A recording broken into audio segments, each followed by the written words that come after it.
မင်္ဂလာပါဒီဘက် channel မှာကျွန်တော်မတွေ့ရကြပြီအားလုံးလည်းကျွန်တော်တတိယနေပါတယ်နည်းနည်းလေးမအားတာနဲ့ဒီမှာဂျင်ဗီဒီယိုတွေသိမရိုက်ဖြစ်တာပေါ့နော်အခုလည်းကျွန်တော်ဂျင်သွားဖို့ပြင်နေတာဂျင်သွားဖို့ပြင်နေရင်းနဲ့တတိယလာကျွန်တော်မေးထားတဲ့မေးခွန်းလေးတွေရှိတယ်ပေါ့နော်အဲ့ဒီမေးခွန်းလေးတွေကျွန်တော်ပြန်ဖြေပေးခြင်းလို့ဒီလိုမေးကြတာအဓိက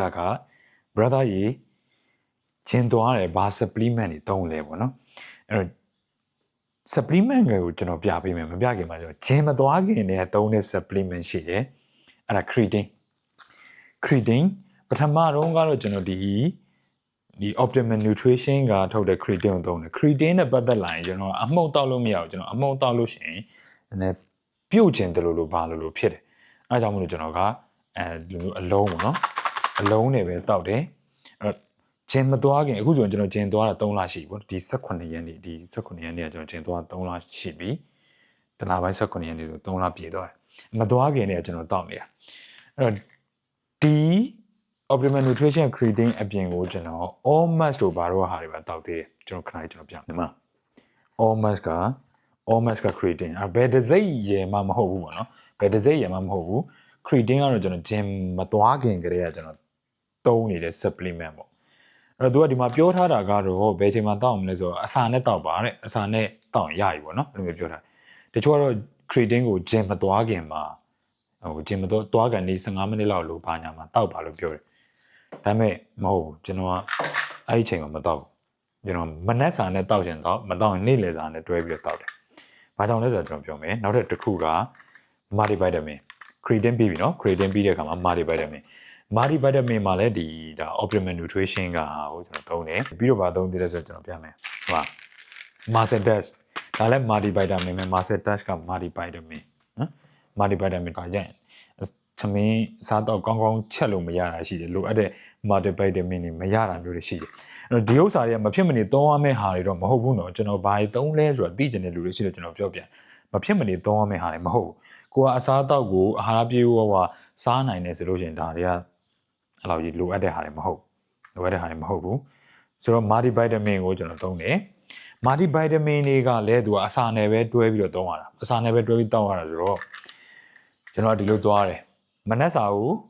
စားတဲ့အချိန်မှာ creatine တောက်ရင်နေ့လယ်စာစားတဲ့အချိန်မှာ multivitamin တောက်တယ်အဲ့နှစ်ခုပြီးသွားပြီနော် creatine ရဲ့ multivitamin ပြီးတော့နောက်တစ်ခုရှိသေးတယ်အဲ့ဒါက amino energy ဒါလည်း optimal nutrition ကပဲ amino energy နော် aminoလား amino လားအဲ့လိုမျိုးရှိသူ့မှာကဘာတွေပါလဲဆိုလို့ရှိရင်သူ့မှာဘာတွေပါလဲဆိုတော့သူကသူမှာကcaffeine from natural sources caffeine တက်ပါတယ်နည်းနည်း caffeine ဆိုလို့နည်းနည်းနိုးကြတက်ကြွစေတာပေါ့နော် caffeine တက်ပါတယ်ပြီးရင်သူက creatine လဲပါတယ် creatine နဲ့ caffeine နဲ့အဲ့နှစ်ခုအဓိကပါတယ်ပေါ့ကျန်တာတော့ဒီမှာရှိသေးတယ် amino blend ပါညာကွီကွာပေါ့နော် micronized carbohydrate 1 gram ပါတယ်တစ်စုံမှာဆိုတော့ဒါတွေကဖတ်ကြည့်ရင်တော့သိပါလိမ့်မယ်အဓိကပါတာတော့ creatine လဲပါတယ်ပြီးလို့ရှိရင် creatine ရယ် caffeine ရယ်ပေါ့အဲ့ဒါပါတယ်အဲ့တော့ကျွန်တော်ကဒီဥစ္စာကို caffeine from natural sources ရယ် creatine ရယ်အဲ့တော့ကျွန်တော်ဒီဥစ္စာကိုကစားနေနေတောက်တယ်သူဒီမှာပြထားတာရှိတယ် active lifestyle energy focus sport ပေါ့နော်အဲ့တော့ကျွန်တော်ဒီဥစ္စာကိုကစားနေနေတောက်တယ်အဲ့တော့ creatine နှစ်ခုကအရန်ကတ်နေမှာဆိုတော့ကျွန်တော်ကမနက်ပိုင်းမှာမနက်စာနဲ့ creatine ကိုစားတယ်ပြီးရင်နေ့လယ်စာနဲ့ကိုနေ့လယ်စာစားပြီးတဲ့အချိန်မှာ multivitamin တောက်တယ်ပြီးတော့ကိုဂျင်ကိုတွားမဲ့အချိန်ဂျင်ကစားနေတဲ့အချိန်မှာဒီ amino energy လို့တောက်တယ်သူက energy နဲ့ recovery ကိုအဓိကအားပေးတာပေါ့နော်စပြည့်နန့်လေးရယ်စပြည့်အရသာလေးရယ်သူထုတ်ထားပေးတယ်ဆိုတော့ဒီ၃ခုရှိမယ်ပြီးတဲ့အခါမှာညဘက်အိတ်ခန့်နီးတောက်တဲ့ဟာရှိတယ်အိတ်ခန့်နီးတောက်တဲ့ဟာကတော့ဒါ optimal nutrition ရပဲ zinc magnesium aspartate လို့ခေါ်တယ်ဒါ zinc လို့ magnesium လို့ဆိုတော့ယောက်ျားလေးအတွက်မဖြစ်မနေလိုအပ်တဲ့mineral တွေပဲပေါ့နော်အဲ့တော့ zinc နဲ့ mineral ပြောမှာmineral ပဲပြောမှာနော် vitamin and mineral support ဒီမှာလေးသူရေးထားလဲရှိတယ် vitamin and mineral support for active adult အဲ့တော့ကျွန်တော်ဒီဥစ္စာကိုအိတ်ခန့်နီး3လုံးတောက်ရတယ်3လုံးတောက်ရတယ်မိန်းကလေးဆိုရင်တော့2လုံးတောက်လို့ရတယ် zinc magnesium aspartate အဲ့ဒီကောင်ရှိအဲ့တော့ကျွန်တော်ဒီနေ့သုံးနေတာကတော့ဒါတွေပဲမနက်ခင်းမှာ creatine နေ့လယ်ပိုင်းမှာ multivitamin တစ်စိတ်ကတော့ဘယ်တစ်စိတ်ပဲဖြစ်ဖြစ်ရတယ်ပြီးလို့ရှိရင် workout လုပ်နေတဲ့အချိန်မှာဆိုလို့ရှိရင်ဒီ amino energy creatine နဲ့ caffeine တက်ပါတယ်ညဘက်အိတ်ခန့်ကြီးရောက်လို့ရှိရင် zinc magnesium aspartate ကျွန်တော်ထပ်ပြီးပြောပါမယ်ဒီဥစ္စာတွေကမဖြစ်မနေလိုတာလားဆိုရင်မဟုတ်ကျွန်တော်ကနည်းနည်းအလုပ်ရှုပ်တယ်ပြီးတော့ချက်တာပြုတ်တာဆိုလို့ရှိရင်လည်းတိတ်ပြီး down မစီဘူးအာဟာရတက်လုံးလောက်မပါတဲ့အခါကျတော့ဒါတွေကိုကျွန်တော်ကsupplement အနေနဲ့သုံးတာအိမ်မှာဖေဖေမေမေနဲ့နေတယ်ကိုမှအတူနေတဲ့ကိုမိန်းမရှိတယ်တို့ဘာညာတို့ဒါယောက်ျားလေးတွေမလို့ဘူးเนาะသူတို့ခမောက်ကူးဆက်ပြီးချက်ကျွေးလိုက်မယ်เนาะအဲ့တော့ကျွန်တော်ကတော့ကိုတယောက်တည်းနေနေတာဖြစ်တဲ့အတွက်ကျွန်တော်ဒါတွေသုံးရတယ်အဲ့တော့ maybe brother ရေ protein ကြတော့မတောက်ဘူးလားဆိုလို့ရှိရင်ကျွန်တော်အခုလောလောဆယ် protein မတောက်ဖြစ်သေးဘူးကျွန်တော်ဂျင်ကစား3လရှိပြီเนาะရှေ့မှာလည်းပြောခဲ့3လမှာကျွန်တော် protein တောက်တာဆိုတော့3ခွက်လောက်ပဲရှိမယ်3ခွက်လောက်ပဲရှိမယ်ဒါပေမဲ့ကျွန်တော်ဝယ်ထားတယ်ကျွန်တော်ပြမယ်เนาะခဏလေး okay ဒီမှာဒီကောင်ကြီးကိုကျွန်တော်ဝယ်ထားတယ်ဒီကောင်ကဘယ်ကထုတ်တဲ့ဟာလဲဆိုလို့ရှိရင် mutant ထုတ်တဲ့ဟာ mutant ဒီကောင်ငါ့ကို sponsor ပေးရင်ကောင်းပါမယ်နော်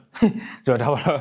mutant ကနေပြီးတော့ထုတ်ထားတဲ့ဟာကြီးကျွန်တော်ဝယ်ထားတယ်ဒါပေမဲ့ကျွန်တော်မတောက်ဖြစ်သေးဘူးဆိုတာအဲ့လိုမျိုးပေါ့ကျွန်တော်ပြောမှပြင်းလို့အဲ့တော့အရင်တော့ကြတော့ကျွန်တော်ဒီမှာ Ultimate Nutrition ဆိုဒီဘူးယူကျွန်တော်ဝယ်ထားကြာပြီးကျင်သွားမယ်ဆိုပြီးတော့ကျွန်တော်အိမ်မှာနေကြရပါတော့အခုတော့ဒီမတိုက်ခန်းမှာအိမ်မှာနေကြရဝယ်ထားတဲ့ဟာ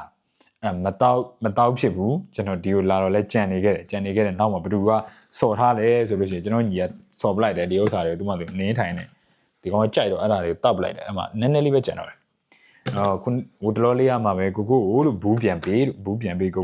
ဒီမှာအထုံးနဲ့ဟာဝယ်ထားလို့ဘူးထည့်ရမယ်ဘူးပြန်ပို့ပေးလိုက်အောင်ဆိုတော့ရောက်လာတော့ကိုကအများကြီးကြံနေတယ်ထင်တယ်ကျွန်တော်လာတော့လောလောက်တော့ကြံနေတယ်အများကြီးကြံနေမှထင်တယ်ဒီကောင်စော်ပလိုက်တာအကုန်လုံးနှီးပါကုန်သွားပြီကျွန်တော်ရဲ့အစီအစဉ်ကတော့ခုနကအိတ်ထဲဟာကိုဒီဘူးလေးပြောင်းထည့်ပြီးတော့တေချာလေလုံးပိတ်ဖို့ပဲအခုလောလောဆယ်တော့ကျွန်တော် protein မတော့ဖြစ်သေးဘူးခုနပြောတဲ့ supplement လေးတွေပဲကျွန်တော်တောက်ဖြစ်နေတယ်အဲ့တော့ဟာပြီ creatine မနက်ပိုင်းမှာတောက်တယ် multivitamin နေ့လယ်ပိုင်းမှာတောက်တယ်အားကစားလုပ်နေရင်းနဲ့ amino energy တောက်တယ်ညဘက်အိတ်ခဏကြီးကြလို့ရှိရင် zinc magnesium aspartate ဒါလေးသုံးတယ်အားကစားလုပ်နေနဲ့တောက်တဲ့ဟာလေးတွေမေးကြတယ်မသားကြီးအဲ့ဒါဘာတွေတောက်နေရလဲဆိုကျွန်တော်ဖြောပြမယ်နော် तू ကစပစ်နံလေးနဲ့ဟာကျွန်တော်နည်းနည်းအစမ်းဖြောပြမယ်ကျွန်တော်မှာ coffee ဝယ်တောက်ထားတဲ့ plastic cup လေးရှိတယ်ပြသွားအဲ့တော့ဟေးဟို plastic cup တွေနဲ့မတောက်နဲ့ပြောမဲ့တာပြောတာဘူးနဲ့တောက်တာဟိုမှာဘူးနဲ့ထားထားရတယ် plastic ဘူးနဲ့တကယ်တော့ plastic ကတော့ရှောင်နိုင်တော့အကောင်းဆုံးပဲဒါလေးကိုကျွန်တော်အစမ်းဖြောပြမယ်သူ့ရဲ့အယောင်လေးနဲ့အရသာလေးပေါ့နော်အရသာတော့ခင်ဗျားတို့မြင်ရမှာမြည်လို့ရမှာမဟုတ်ဘူးဒါပေမဲ့အယောင်လေးကျွန်တော်ပြချင်လို့ရေလေးနည်းနည်းပါတယ်အဲ့ထဲကိုခုနကပြောတဲ့ကောင်လေးကျွန်တော်ထည့်လိုက်မယ်ဆိုတော့အမှုန့်နည်းနည်းပဲထည့်ကျင်သွားခံနေဆိုတော့ဒီမှာများကုန်ပဲလို့အမှုန့်လေးနည်းနည်းဒီလိုဇုံလေးနဲ့နော်အားလေးထည့်လိုက်ပြီးလို့ရှင်သူကဒါခောက်လိုက်ပေါ့ဒါတော့ဒီမှာကျွန်တော်တေချာခောက်လို့မရဘူးဘူးအဖုံးမပါဘူးဆိုဒီလိုလေးဖြစ်သွားတာဒီလိုလေးဖြစ်သွားပြီဆိုလို့ရှိရင်ကစားနေနဲ့နည်းနည်းချင်းပေါ့နော်မလီဟိုချင်းနေရေနေအောင်လို့ချင်းတာကျွန်တော်ရေများထည့်လိုက်တယ်ရေများထည့်နည်းနည်းချင်းကစားလဲတောက်လဲဘာလို့လို့အလာအဲ့ကောင်လေးကကျွန်တော်မေးလို့ဒါဘာတွေတောက်နေရလဲဆိုတော့အဲ့ဒါပါဒီကောင်လေးပါနော်ဆိုတော့အခုလောလောဆယ်ကျွန်တော်သုံးပြနေရတော့ဒါလေးပါပဲအခုရပိုင်းကျွန်တော်ဒီဘက် channel မှာလည်းဗီဒီယိုမတင်ဖြစ်ဘူးမေးကြတယ်ဘာဖြစ်လို့လဲပေါ့နော်ဘာလို့ချင်း let day skip တာလားဘာညာကျွန်တော် skip လုပ်ပါဘူးကျွန်တော်ကစားပါတယ်အခုလောလောဆယ်ကျွန်တော်ကစားတဲ့ split ပေါ့နော်ကစားတဲ့ပုံစံဆိုလို့ရှိရင် push pull လက်သွားတယ်တနင်္လာအင်္ဂါဗုဒ္ဓဟူးမှာ push pull လက်သွားတယ်ပြီးရင်ကျွန်တော်နားတယ်ဂျာတာပရိနားတယ်တောက်ကြတဲ့စနေမှာဆိုလို့ရှိရင် upper နဲ့ lower ပေါ့ upper lower သွားတယ်အဲ့တော့ကျွန်တော်ဆိုလို့ရှိရင် check ဒီ chest ပေါ့နော်အားနေတဲ့ထဲမှာပါတယ်အဲ့တော့ push pull လက်ကစားပြီးသွားလို့ရှိရင်ကျွန်တော်တို့ဒီတောက်ကြနေ upper မှာဆိုလို့ရှိရင်ကျွန်တော် chest ကိုအဓိကဦးစားပေးပြီးပြန်ဆော့တယ်ပေါ့ကိုအားနေတဲ့အပိုင်းမှာကျွန်တော်တော်အားနေတယ်ဒီ shoulder တွေ back တွေကတော့တော်တော်လေးတိတာပဲ chest ကတိတ်မတိတာတခါ chest ကို upper နေမှာဖြည့်ပြီးတော့ဆော့တယ် leg day မှာဆိုလို့ရှိရင် leg နဲ့ဒီ up တွေ core တွေအတွက်ကိုကျွန်တော်ကစားတယ်ပေါ့နော်အဲ့ဒီပုံစံနဲ့ကျွန်တော်အခုကစားနေတယ်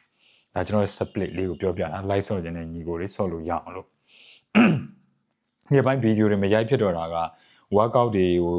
skip လုပ်နေလို့ကြော်ပလိုက်နေလို့ဂျင်မသွားပြလို့မဟုတ်ဘူးကျွန်တော်1-on-1 coaching တွေလုပ်တယ်အခုဒီလပိုင်းမှာအဲ့လိုမျိုး ဒါနိုင်ငံတကာပေါ့နော် client တွေလာတယ်သူတို့ busy professional တွေလည်းဖြစ်နေတဲ့ခါကျတော့ညဘက်တွေများတယ်အလုပ်လုပ်ရတယ်ဆိုမနက်ခင်းကြလို့ရှိရင်ကျွန်တော်တိတ်ပြီးတော့ energy မပြည့်တယ်လို့ခံစားရတယ်အဲဒါကြောင့်ကျွန်တော်မနက်ခင်းဂျင်မသွားတော့ဘူးညနေဘက်ကိုပြောင်းပြီးတော့သွားတယ်ညနေဘက်ပြောင်းသွားတဲ့အတွက်ဗီဒီယိုရိုက်လို့မရဘူးဟိုမှာဆိုလို့ရှိရင်ကစားနေတဲ့သူတွေရှိတယ်အဲ့တော့သူတို့အနေနဲ့စိတ်နှောက်ယှက်ဖြစ်သွားမှလဲဆိုတယ်လွတ်လပ်လပ် workout ကိုအာရုံစိုက်ပြီးတော့လုပ်လို့မရမှာလဲဆိုရယ်ဒါ commercial ဂျင်လည်းမဟုတ်ဘူးလေကျွန်တော်ဂျင်အကျယ်ကြီးနဲ့ဒီ content creation တွေပါလေလုပ်ဖို့ရိုက်ထားတဲ့ဗီဒီယိုမဟုတ်တဲ့ခါကျတော့တခြားသူတွေလည်းအနှောက်ယှက်ဖြစ်မှာစိုးတယ်ပေါ့ဒါကြောင့်မလို့ကျွန်တော်ဗီဒီယိုမရိုက်ဖြစ်တာကျွန်တော်မနေ့ပိုင်းတော့ပြန်သွားဖို့စူးစမ်းနေတယ်ဟိုဒီနေ့ကပဲကျွန်တော် productivity နဲ့ပတ်သက်ပြီးတော့ကျွန်တော်ဗီဒီယိုတစ်ပုဒ်တင်ထားပေးရရှိတယ်ကျွန်တော် main channel မှာပေါ့နော်39 tips ဆိုပြီးတော့ thumbnail နဲ့အဲ့တော့အဲ့ဒီမှာလည်းပြောထားရှိတယ်မနေ့ပိုင်းစောစောထားတာအကောင်းဆုံးပဲအဲ့တော့ကျွန်တော်လည်းပြန်ပြီးတော့မှဒီမနေ့ပိုင်းစောစောထားတဲ့ဘက်ကိုပြန်သွားဖို့ရှိတယ်အဲ့ချိန်ကြာလို့ရှိရင်ကျွန်တော်ဗီဒီယိုရိုက်ပြီးတော့တင်ပေးမယ်အဲ့တော့ productivity နဲ့ပတ်သက်ပြီးတော့ကျွန်တော်တင်ပေးထားတဲ့ဗီဒီယိုမကြည့်ရသေးဘူးဆိုလို့ရှိရင်လည်း main channel မှာဟိုနောက်ဆုံး upload တင်ထားပါတယ်အဲ့ဒါတွေတော့ကြည့်ကြည့်ပါဦးကျွန်တော်နောက်ထပ်ဗီဒီယိုမှာထပ်တွေ့ပါမယ်ဆိုတော့ထုံးတဲ့အတိုင်းပဲ stay positive do the hard work and make it happen